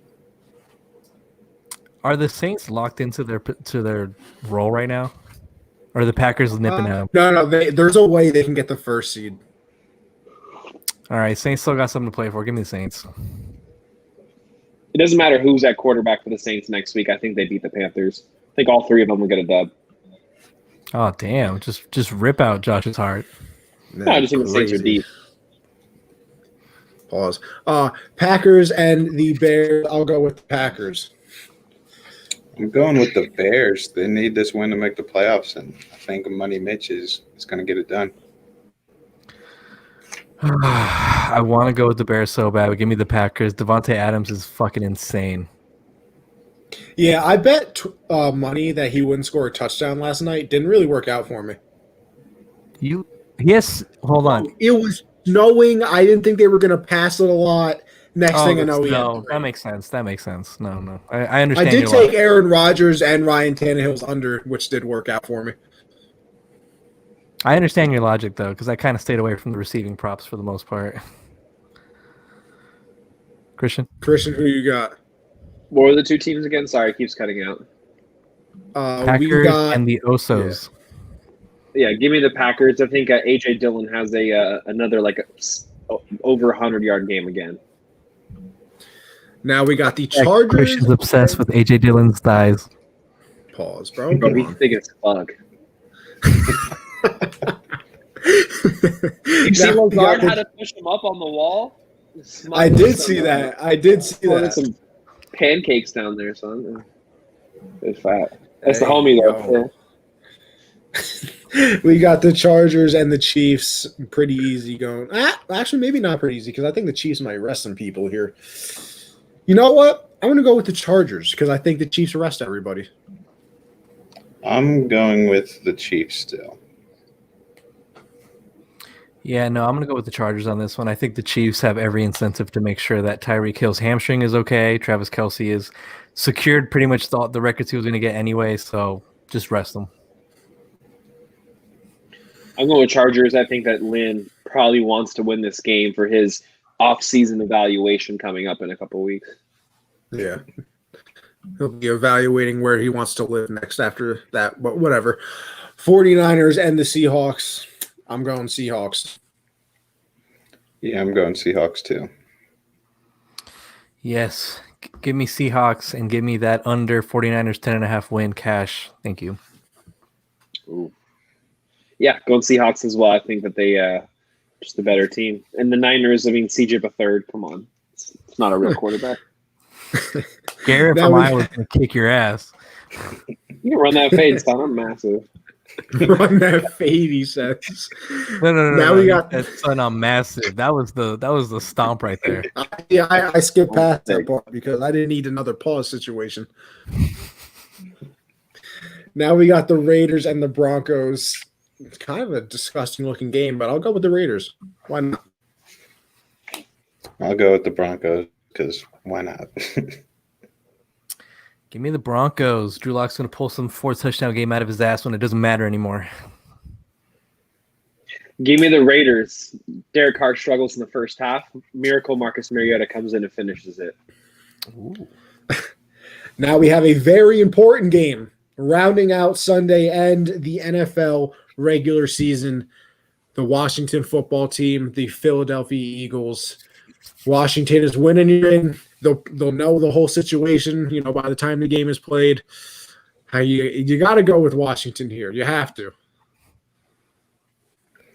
Yeah, I'm going with Washington. My boy Ron Rivera's getting to the playoffs. Yeah, give me Washington in this one. Chase Young's gonna just continue to add to a great defensive rookie of the year campaign. Let's go Washington. I concur with Washington, just like they did to Josh's Panthers last week. Chase Young is going to get that strip sack, make him look silly. That wraps up the Week 17 predictions. We will see how everybody does next week. I might wear a crown next week, coronating myself as the regular season champion. Josh thinks he's going to beat me in the playoffs. I think that's cap once again, but we'll find out. Don't worry. The cap. One of these days. I'm gonna roast you when you come on the air next week with the TR on. No. I'm going to Burger King, getting one of the crowns. Oh, that's actually kind of lit. Do that. No, you need the brimless Yankees hat. Yes, Yankee with no brim, bro. No brim. Yo, that video is hilarious. Also, highly recommend if you go on YouTube and type in the most New York video ever. You can watch one of two. You can watch the one where the guy tries to put on 2 pairs of Timbs, or you can watch the one of the guy in the backseat of a Wendy's drive-thru. Top 5 comedy videos I think I've ever seen in my life. I'll send them out to you guys if you want to see them. Fantastic content. And tweet them. Oh, don't worry. I absolutely got you. Now, real quick, that wraps up the NFL portion of the things. Let's go into the NBA just real quick. What is everybody's thoughts on the first week of the season? I'm going to start off here. I hate the first part of any season of any sport because it's the most overreaction BS thing that's ever going to happen in the entire season. You know, Clippers beat the Lakers in the first game of the season. Oh, look what happened again, blah, blah, blah. And the Clippers lost by 51, which, by the way, is disgusting. I know that Kawhi didn't play, but that is just embarrassing. And then it's, the Clippers are the worst team ever, blah, blah, blah. This team is going to win this many games because they look good so far, bro. It is literally the first week of the season. Can everybody please, for the love of God, shut the hell up because none of this matters. I've seen teams in football, baseball, basketball start off hot, and then by the end of the year, you have no idea how they won more than 5 games. So like the Steelers. It's been fun. So, I knew that was coming. Damn you, Connie. Why'd you set that up like that? Alley-oop, bro. We're talking about basketball. Come on.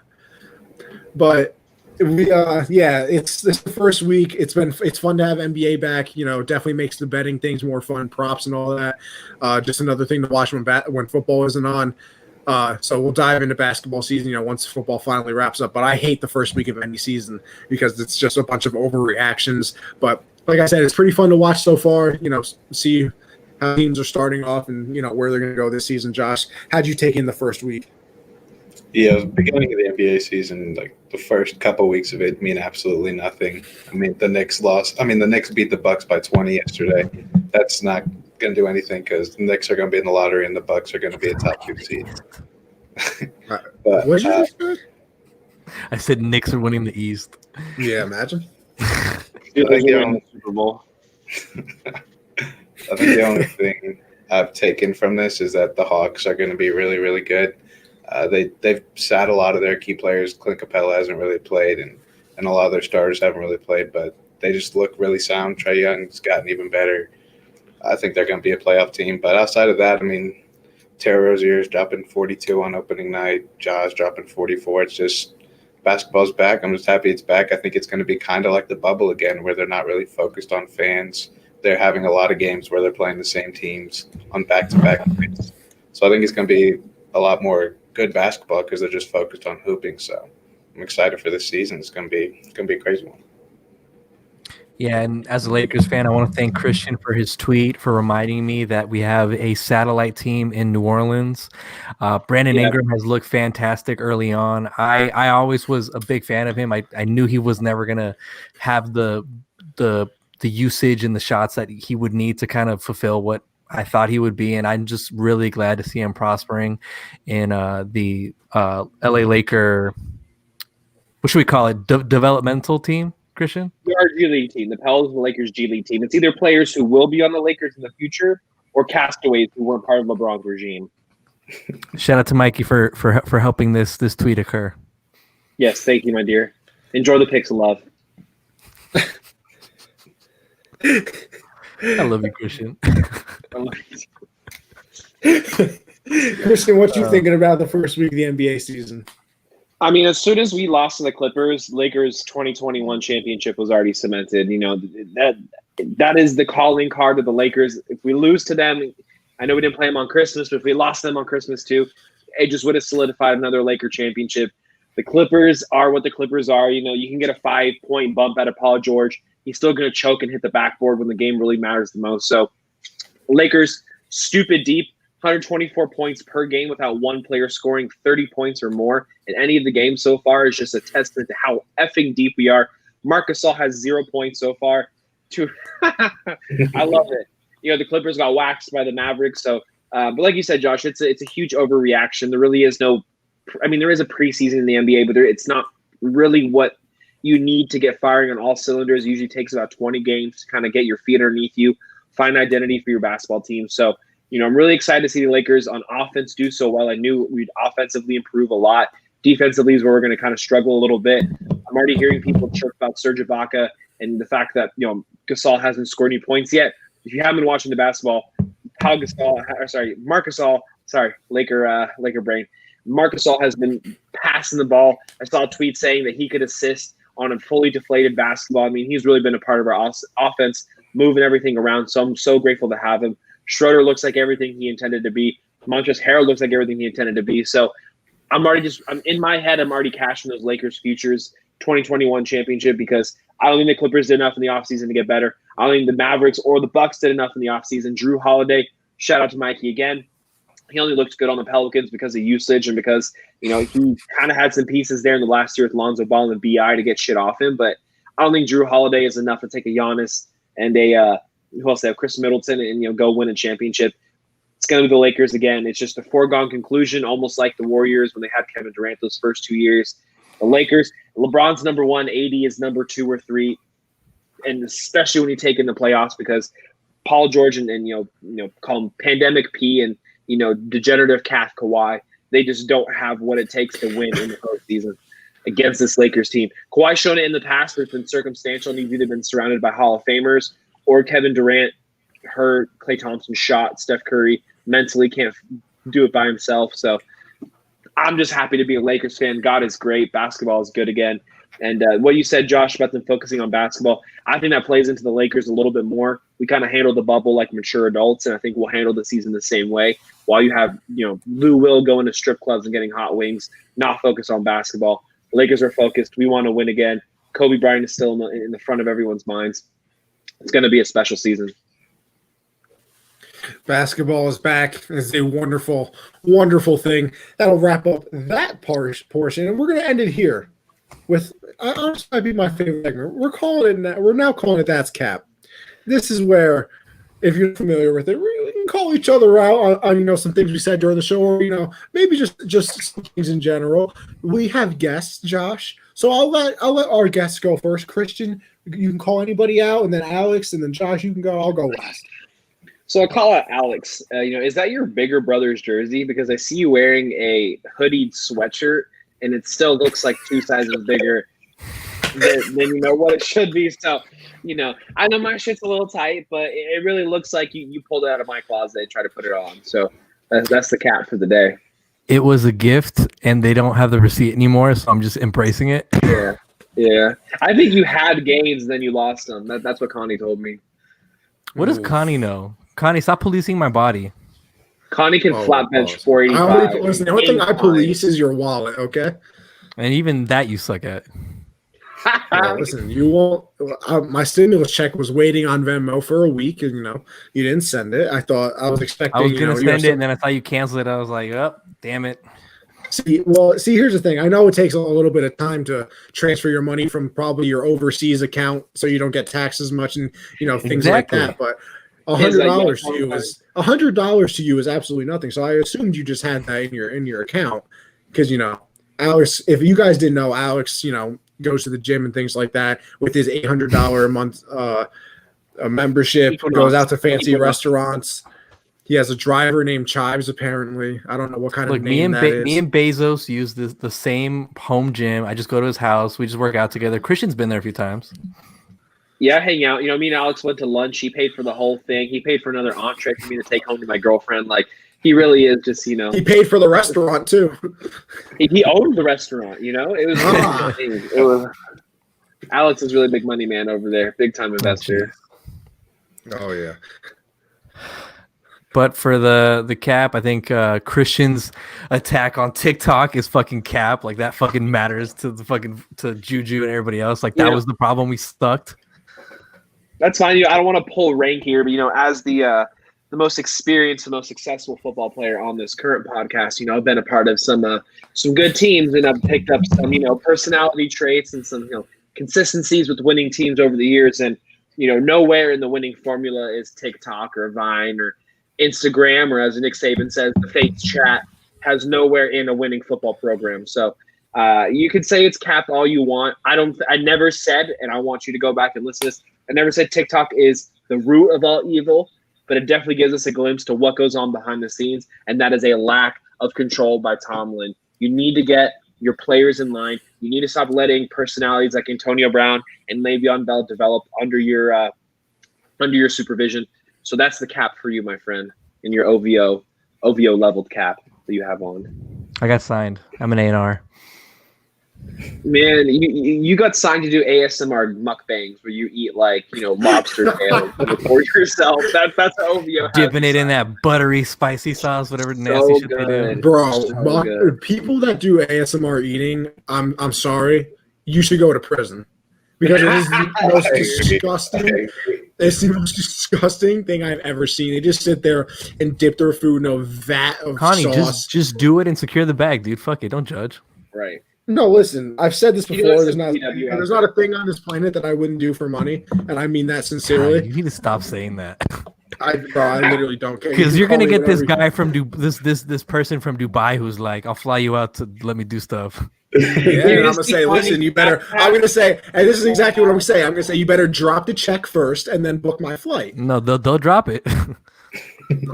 Hey, yo. I don't know if you were old enough to remember the era in New York when women were being flown out to Dubai. It happens. Hey, listen to any old creepy people out there. If your check is big enough, so am I. Josh, go ahead. Oh my, that was a quote. Yeah, I'm gonna tell Monique to clip that for next week's promo. I'll be posting that part of the clip on TikTok, so make sure you go follow us. Christian, you too. The only thing I gotta say about Cap is that Connie's not gonna win the playoff predictions. I need the dub. I need to bounce back. So just gonna dominate him, man.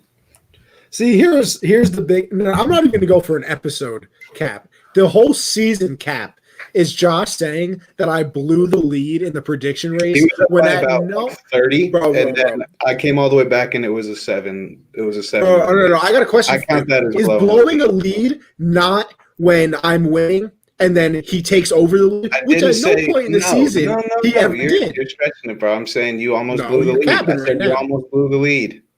You said, and I quote, I blew the lead, and at no point were you winning. I was in with 1 week, dude. You argue like an old married couple. It's adorable. Listen, all I'm saying is I'll be on next episode with a Burger King crown, or maybe I'll get Perry to send me out via Amazon, a Buffalo Wild Wings crown as well. Whatever kind of crown I can find, I will make sure I wear one with prediction winner at the top of it. But that's all for this episode, Generational Sports. It was a wonderful, wonderful time. But before we go, of course, got to thank the sponsors one more time. So if you're into the betting world like I know I am, Alex, Josh, Christian, we all are. As you know, I'm sure Christian, I know that our prop is going to hit tonight of Cam Newton's under. I'm not even worried about that. I'm already thinking about what I'm going to buy. So make sure you go to mybookie.ag, use code USN100 to double your first deposit up to $1,000. Check out everybody bets over at over at Bets Unwrapped. Get all the props from Alex and Corey and things like that. Then with all the money you win from that, and except if Alex goes over 65 again on NBA props, go over to RxHemp.com and use code RxHemp-USN to save you 10% on your entire order for the premium CBD products. Alex, I'm a little disappointed in you that you didn't hold up the RX Hemp like you always used to do. I'm waiting for my new shipment, Christian. I'm waiting for your check to clear, Alex. Last one bounced. Oh, no, Alex's checks can never bounce. That's not even possible. Yeah, and then Christian, respect me. There's a thing called credit, Anthony. You'll learn about it pretty soon. Yeah, also like 10 make years. sure that you go over to Teespring/store/unwrapped. Check out all the merch. And as I said in the beginning of the show, me and Josh have the fire merch. It is on the way to the house right now. We got the good merch out. Make sure you check it out. Support the podcast. Support the boys. But that's all. What you got for the people before we go? I'll let the guests go first. Alex, what you got for us? Yeah, check out the hard count tomorrow. Christian and I already razzed up. It's going to be another fun one tomorrow. Check us out on the hard count. Corey may actually be joining us live for the first time. Wow. But Christian, just know he did say, yeah, I think so. So you and I got to press him in the group chat a little bit. But yeah, it's going to be a fun one. We're going to have Corey on there. So check out the hard count tomorrow, 7 p.m. Pacific, 10 Eastern. It should be a blast. Connie, be respectful in the comments, please. No. Not a chance in hell. I know it. Christian, I guess you got anything to plug? Only thing I want to shout out is Alex has been a great sport today. I know I've came at him a little hard. I love you, my partner in crime in terms of the podcast. Thank you for being such a willing participant of my rants. You know, Perry's team. If Perry's team was a little bit better this year, he would be on the receiving end a lot of that love hate. But you know, you and my team are the only ones worth a damn in this friend group chat. No, it's Connie and to Josh, but. It comes with the territory, so I want to appreciate you. You can go to my website at scalpads.com if you want enough money gambling. Maybe you want to put it in a smart place, have it grow for the future. And I'm your guy. This sports shit, that's Cap. That's Alex's job. I just come on here and riff. That's what I do. No agenda. I do not want to be Colin Coward. Oh my god. Get my check Christian's and go home. Insane. I'm crazy, bro. My therapist will agree. So. Josh, what you got? Yeah, follow me on Twitter at Josh8Linares, and make sure you come back next Monday, 7 p.m. Eastern, another episode of Generational Sports, and head to Teespring and get some of our merch. Yes, sir. Make sure you follow the Twitter account that we have for this podcast live, whatever, Gen Z and then sports as well. Follow me on Twitter, @AnthonyConover_. As Josh says, we do this every Monday, 7 Eastern. It's always a good time. And then Thursdays, I go live with my boy Michael for Backstop Banter, where we're breaking down all of the 30 MLB teams leading up to the season. So if baseball is your thing, make sure you head over and check us out on Backstop Banter as well every Thursday at 10. But that is all for this episode of Generational Sports. Alex, Christian, once again, thank you for being on. It is a pleasure as always. Josh, I will see you next week. And for everybody else, thank you for watching.